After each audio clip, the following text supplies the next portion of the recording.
बिस्मिल्लाहिर्रहमानिर्रहीम अस्सलाम वालेकुम। आज यहाँ बात करूँगा कि अगर इंतकाल में कोई गलती हो गई है तो उसकी करेक्शन का कानून में क्या तरीक़ाकार बताया गया है। एक सवाल भी था, भाई ने पूछा कि अगर इंतकाल में कोई कटिंग की गई है या उसमें किसी तरह की टेम्परिंग की गई है तो उसकी क्या कानूनी हैसियत है। तो उसकी जनाब कानूनी हैसियत नहीं है, वो एक इल्लीगल काम है।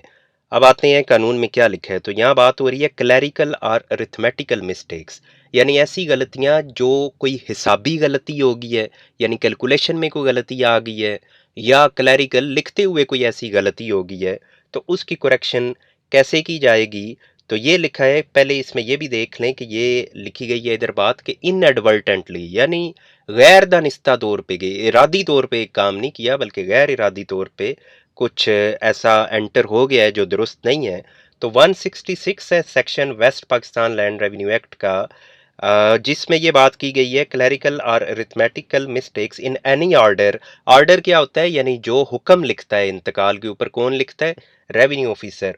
उस हुक्म में अगर कुछ गलती हो गई है या कुछ रह गया है लिखना, लिखना ज़रूरी था लेकिन वो नहीं लिखा गया, एट एनी टाइम जब भी ये गलती सामने आ जाए, किसके सामने, किसी भी रेवेन्यू ऑफिसर के सामने, चाहे वो उसी के सामने आ गई है जिसने ये हुक्म लिखा था या उसके बाद जो रेवेन्यू ऑफिसर आया है उसके सामने वो गलती आ गई है, जब भी वो हाईलाइट हो गई है गलती तो उसकी करेक्शन की जा सकती है, उसकी इजाज़त मौजूद है। कैसे करेक्शन की जाएगी वो आगे लिखा है।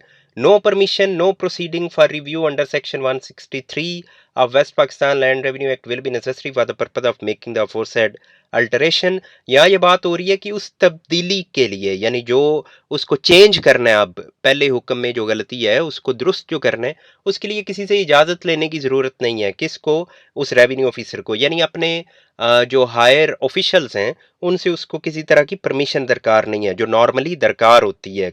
किन सूरतों में दरकार होती है वो अलग उसमें बात करेंगे, क्योंकि यहाँ सिर्फ माइनर मिस्टेक्स को डिस्कस किया जा रहा है। Will be necessary for the purpose of the making the aforesaid alterations and any revenue officer before whom the mutation in which such correction are needed or produced will be at liberty to correct the mistake provided that it does not affect the rights of the parties।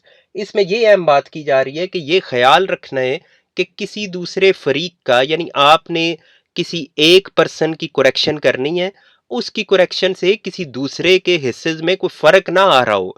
यानी आपने किसी के हिस्से लिखे हैं कि इसके जनाब इतने नहीं इतने बनते हैं, लेकिन उससे पता चले किसी दूसरे के हिस्से कम हो रहे हैं, तो इस तरह नहीं। अगर इस तरह से कुछ हो रहा है तो फिर ज़ाहिर है कि आपने उन पार्टीज़ को बुलाना है, उनको सुनना है। It will not be necessary to hear the parties concerned in connection with such correction. इसमें ये बात हो रही है कि अगर छोटी मोटी करेक्शन है जिसमें किसी दूसरे के हिस्से को फ़र्क नहीं पड़ रहा, तो इस सूरत में पार्टीज़ को बुलाने की, उनको सुनने की वो ज़रूरत ही आपको नहीं है। In making such correction that the original order should not be altered. अब यहाँ ये बात हो रही है कि जो ओरिजिनल ऑर्डर, जो असल हुक्म लिखा गया था पहले, उसको चेंज करने की ज़रूरत नहीं है, but a separate note briefly describing the mistake under correction should be recorded in red ink, signed and dated by the revenue officer. यहाँ अब तरीकाकार लिख दिया गया है कि जो असल हुक्म है उसमें गलती हुई, उस गलती की जो तस्हीह की जा रही है उसको रेड इंक के साथ अलग एक शॉर्ट सा नोट लिखा जाएगा, जिसमें रेवेन्यू ऑफिसर उस गलती को हाईलाइट करेगा कि ये गलत है और एक्चुअल इसमें ये है, और साथ में वो साइन करेगा और उसमें डेट डालेगा। अब इसमें ये लिख जहन में रख लें कि ये बताया गया कि रेड इंक से ये करेक्शन की जाएगी, कोई कटिंग नहीं की जाएगी। असल नोट को, जो पहले लिखा गया, जो पहले हुक्म लिखा गया, उसको ख़राब नहीं किया जाएगा। अब यहाँ ये बात हो रही है correction of entries in column number 8 to 12 of the mutation, यानी इंतकाल का जो 8 था 12 का कॉलम है, शुड कॉरिस्पॉन्ड, जो उसमें जो कुछ लिखा गया 8 से 12 में, वो कॉरिस्पॉन्ड, यानी वो एग्जैक्ट वही होना चाहिए जो हुक्म लिखा जा रहा है। यानी हुक्म में आपने वो बातें लिखनी है जो 8 से 12 कॉलम में लिखी गई होती हैं। अब 8 से 12 कॉलम कौन से हैं, तो वो मुख्तसर ये आपको दिखा देता हूँ। ये 8 से 12 है, जिसमें नाम मालिक, नाम काश्तकार, सर्वे नंबर, किस्म ज़मीन, और यहाँ किस्म दाखिल खारिज, यानी किस तरह का ये दाखिल खारिज या इंतकाल है, यानी रहन क्या है, बैक है, क्या है, ये इसमें बात की जाती है। अब आते हैं वापस, where owing to a mistake और otherwise they do not correspond they should be altered as to bring them to correspond with the order, कि अगर ऑर्डर यानी जो हुक्म लिखा गया है और जो 8 से 12 कॉलम है उसमें जो एंट्रीज हैं उनमें फ़र्क है, तो उस फ़र्क को ख़त्म किया जाएगा। उसमें फ़र्क का मतलब ये है कि कोई गलती कहीं हो गई है।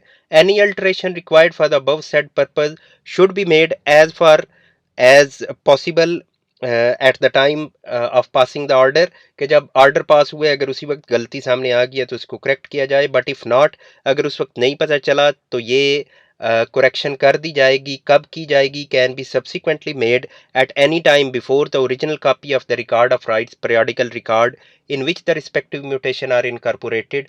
periodical रिकॉर्ड कहा जा रहा है यानी जमाबंदी, जिस जमाबंदी के दौरान ये इंतकाल हुआ वो जमाबंदी क्योंकि 4 साल बाद ख़त्म हो जाती है, फिर नई बन जाती है, तमाम इंतकालात उसके साथ अटैच कर दिए जाते हैं। तो कहा जा रहा है कि वो नई जमाबंदी बनने से पहले पहले अगर ये हाईलाइट हो गया आपके सामने तो इसकी करेक्शन कर दी जा सकती है, यानी उससे पहले कर दी जाएगी। अगर ये सारा कुछ हो गया है, वो एंट्रीज हो गई हैं नई जमाबंदी में, उस इंतकाल के मुताबिक अमल दरामद हो गया है, तो फिर इसकी करेक्शन का ये तरीकाकार नहीं है, फिर तरीकाकार डिफरेंट होगा। अब यहाँ ये बात हो रही है, रूल्स में ये बताया गया है, यहाँ थोड़ा सा ये बता दूं, the original copy of the record of rights and periodical record shall be consigned to the district revenue record room. जो ज़िले का रिकॉर्ड रूम होता है उसमें क्या चला जाता है, ओरिजिनल जो जमाबंदी तैयार होती है वो कहाँ चली जाती है, तो वो चली जाती है रिकॉर्ड रूम में। जमाबंदी नहीं, यहाँ पूरे रिकॉर्ड की खैर बात हो रही है। And the second copy there of shall be kept by the patwari, और जो उसकी सेकंड कॉपी है वो किसके पास रहती है, वो पटवारी के पास रहती है। Provided that in the case of map of a state, के जो नक्शा तैयार होता है किसी मौज़िया का, the second copy shall be consigned to tehsil sub divisional revenue record room, यानी जो तहसील का रिकॉर्ड रूम है, ऊपर बात हो रही है डिस्ट्रिक्ट के ज़िले के रिकॉर्ड रूम की, और यहाँ बात हो रही है कि जो तहसील का रिकॉर्ड रूम होता है उसमें भी कॉपी जाएगी किसकी, नक्शे की copy. And a copy of the map of the state, और जो उस गांव का नक्शा है वो तैयार किया जाएगा किसके ऊपर, कपड़े के ऊपर, और वो कपड़े वाला नक्शा जो है वो किसके पास रहेगा, वो पटवारी के पास रहेगा। यहाँ बात हो रही है, all such alterations will be made in red ink and will be signed and dated by the revenue officer making it. ये पहले भी खैर ऊपर डिस्कस हो चुका है। आगे जनाब बात आई है कि correction of certain entries of mutation of inheritance by fard badar, कि जो इंतकाल वरासत दर्ज किया गया है उसमें अगर कोई गलती रह गई है तो उसकी करेक्शन कैसे होगी। द फर्द बदर procedure described in paragraph this infra may be for the purpose of avoiding the entry of a further mutation of inheritance in case where in entering the mutation some of the holdings of the deceased were inadvertently omitted. In such case the patwari tapedar will merely state in his report in the further brother that such and such holdings have been omitted from such and such mutation, and the revenue officer's order upon this report will merely state that the order already passed upon the mutation in question should be considered applicable to these holdings।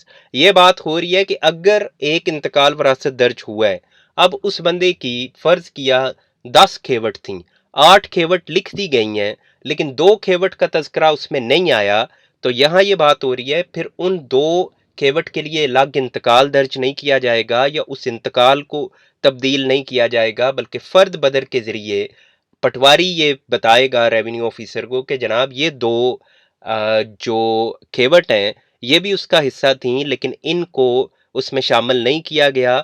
उस report के ऊपर फिर जो revenue officer है वो इस फर्द बदर को अप्रूव कर देगा और वो कहेगा कि मेरा जो उसमें हुक्म था उस हुक्म का इतलाक इन 2 खेवट के ऊपर भी कर दिया जाए।